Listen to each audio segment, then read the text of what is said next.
2025 stone expo ആണ് ഇപ്പോൾ നടക്കുന്നത്. ബാംഗ്ലൂരാണ് ഈ പ്രാവശ്യം ഉണ്ടായിരുന്നത്. അവിടെ വന്നിട്ട് ഏറ്റവും ലേറ്റസ്റ്റ് ഡിസൈൻസൊക്കെ നിങ്ങൾ കാണിച്ചിരുന്നത്. ഇതുമാതിരി നമ്മൾ എക്സ്ട്രീ ടൈൽസ് ക്ലാഡിങ് സ്റ്റോണൊക്കെ ഇപ്പം മാറി കണ്ട ഇതുമാതിരി നല്ല അടിപൊളി കാർവിംഗ് ആയിട്ട് നമ്മുടെ LED ഒക്കെ വെച്ച് ഒരു ഭയങ്കര സൂപ്പർ കൺസെപ്റ്റ് ഇപ്പോൾ വന്നിരിക്കുകയാണ്. ഈ കൺസെപ്റ്റുകളാണ് നമ്മുടെ ഈ വീടുകളിൽ മാറേണ്ടത്. നല്ല കൃത്യമായിട്ടുള്ള കാർവിംഗ് ഒക്കെ ചെയ്ത് CNC മെഷീനിലൊക്കെ ചെയ്ത് നമുക്ക് കിട്ടണം. ഒറിജിനലും അറിയിക്കും 500 വർഷം മുമ്പ് മനുഷ്യൻ കൊത്തിക്കൊണ്ടിരുന്നതിൻ്റെ അതിനേക്കാളും 10 ഇരട്ടി ക്വാളിറ്റിയിൽ ഇപ്പം മെഷീനറി വന്നിരിക്കുകയാണ്. അതിഗംഭീര വർക്കുകളാണ്. ഫിനിഷിംഗ് എന്ന് പറഞ്ഞാൽ ഒരു ജാതി ഫിനിഷിങ്ങാണ്. എൻ്റെ പൊന്നോ 3Dനൊക്കെ മാറി കണ്ട പേടിച്ചു പോകണം. അതുമാതിരി ഫിനിഷിങ്ങാണ് ഇപ്പോൾ. LED ഒക്കെ വെച്ച് നമ്മളെ സെറ്റപ്പ്. ഇതുമാതിരി വീടുകളിലെ എക്സ്ട്രാ വർക്കൊക്കെ നമുക്ക് ചെയ്യാം.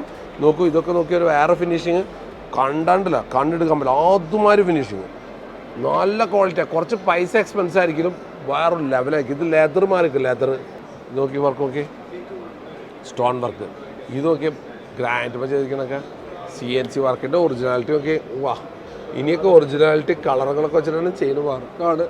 ഇതൊക്കെ നമുക്ക് ഏകദേശം 1000 rupees സ്ക്വയർ ഫീറ്റ് റേറ്റ് വരും. CNC വർക്കുള്ളത് നോക്ക്.